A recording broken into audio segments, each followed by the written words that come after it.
علیکم YouTube family, کیسے ہیں آپ؟ امید کرتی ہوں اچھے ہوں گے۔ ایک نئی ویڈیو کے ساتھ میں آپ کے سامنے حاضر ہوئی ہوں۔ ویڈیو دیکھنے سے پہلے چینل کو سبسکرائب کر لیں اور بیل آئیکن کو پریس کرنا بالکل نہ بھولیں تاکہ آپ کو ہر نئی آنے والی ویڈیو کا نوٹیفیکیشن ٹائم پر ملتا رہے۔ تو سب سے پہلے میں آپ لوگوں کو بتاتی جاؤں کہ GDRFA کے متعلق ایک نئی اپڈیٹ ہم نے اپنے چینل پر اپلوڈ کی ہے۔ آپ وہاں سے جا کر دیکھ سکتے ہیں، اس ویڈیو کا لنک اسی ویڈیو کے ڈسکرپشن باکس میں موجود ہے۔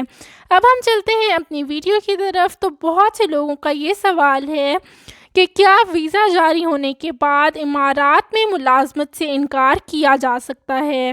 بہت سے لوگ اس سوال کو لے کر بہت زیادہ پریشان ہیں اور اکثر لوگوں کے بار بار اسی سوال کے بارے میں میسیجز آتے رہتے ہیں۔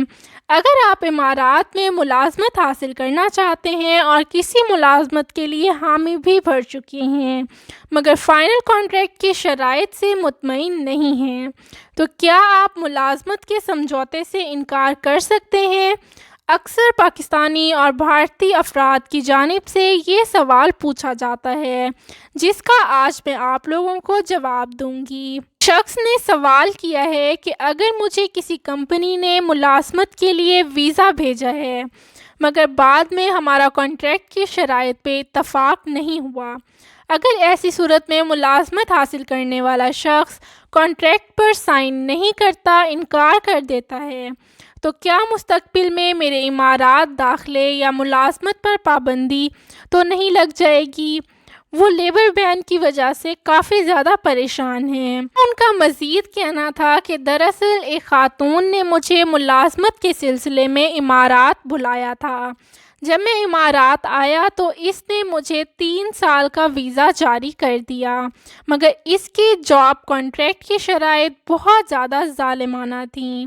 پہلی شرط تو یہ ہے کہ مجھے صرف 650 درہم کی محدود بیسک سیلری کام کرنے پر دی جائے گی۔ دوسری شرط یہ ہے کہ میں 3 سال تک اس خاتون کے ساتھ کام کرنے کا پابند ہوں گا، جبکہ دیگر شرائط بھی بہت زیادہ سخت ہیں جو مجھے بالکل بھی قبول نہیں ہیں۔ میں نے فیصلہ کیا کہ میں یہ ملازمت قبول نہیں کروں گا، اس لیے نوکری کے کانٹریکٹ پر سائن کرنے سے انکار کر دیا ہے، جس پر یہ خاتون سخت غصے میں ہے اور میرا ویزا منسوخ کر کے مجھے واپس وطن بھیجنا چاہتی ہے۔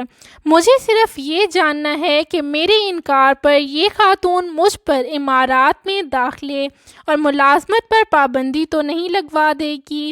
اس معاملے میں قانون سے آگاہ کر دیجیے۔ جیسا کہ آپ اس شخص کا سوال سن چکی ہیں، اس سلسلے میں ہم نے دبئی کے ایک معروف نامور وکیل ڈاکٹر حسان سے بات کی تو ان کا کہنا تھا کہ ہم آپ کی بات سے یہ سمجھتے ہیں کہ آپ ایک امپلائر کی دعوت پر امارات پہنچے ہیں، تاہم آپ نے یہ نہیں بتایا کہ آپ امارات وزٹ ویزے پر آئے ہیں یا خاتون امپلائر آپ کو عارضی ورک ویزا جاری کیا تھا۔ بہرحال ہم آپ کو دونوں صورتوں میں آگاہ کر دیتے ہیں۔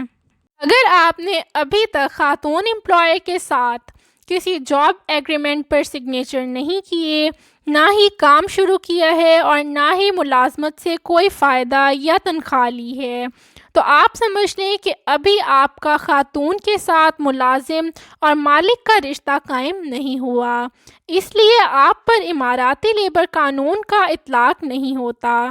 جب آپ نے ملازمت ہی نہیں شروع کی تو پھر آپ پر کوئی پابندی نہیں لگایا جائے گا۔ البتہ آپ کو اس بات کا خیال رکھنا ہوگا کہ ویزے کی مدت ختم ہونے سے پہلے امارات سے واپس چلے جائیں تاکہ آپ کا ویزا چاہے عارضی ورک ویزا ہو یا وزٹ ویزا ہو، اس کے ختم ہونے پر آپ پر جرمانہ عائد ہو سکتا ہے۔ تاہم اگر آپ لیبر بین کے حوالے سے اپنی تسلی کرنا چاہتے ہیں تو آپ امارات وزارت برائے انسانی وسائل مہرے سے اپنا سٹیٹس چیک کروا سکتے ہیں۔ اگر آپ چاہیں تو مہرے کی ہاٹ لائن 60800 پر کال کر کے سٹیٹس چیک کر سکتے ہیں۔ مہرے کی ایپ ڈاؤن لوڈ کر کے بھی آپ رابطہ کر سکتے ہیں۔ اس کے علاوہ ویب سائٹ www mohre.gov.ae پر جا کر وہاں آپشن سے لیبر کمپلینٹ کا انتخاب کریں، یا پھر مہرے کے ایجنٹ سے بات کر سکتے ہیں۔ آپ اپنی شکایت درج کراتے ہیں تو آپ کو توفیق سینٹر کے لیگل ایڈوائزر کی جانب سے 72 گھنٹوں کے اندر اندر کال موصول ہو جائے گی، جو لیبر پابندی ہونے کی صورت میں آپ کو اس معاملے کو حل کرنے کے لیے رہنمائی دے سکتے ہیں۔ میں آپ کو یہ بتاتی چلوں کہ آپ کو واضح رہے کہ یہ تمام پروسیس بلا معاوضہ ہوگا۔ اگر آپ کو میری ویڈیو اچھی لگی ہو تو لائک، شیئر اور سبسکرائب کرنا نہ بھولیں۔ آپ مجھے انسٹاگرام، واٹس ایپ اور فیس بک پر بھی جوائن کر سکتے ہیں، ان سب کے لنک ڈسکرپشن باکس میں موجود ہیں۔ ویڈیو کو مکمل دیکھنے کے لیے بہت بہت شکریہ۔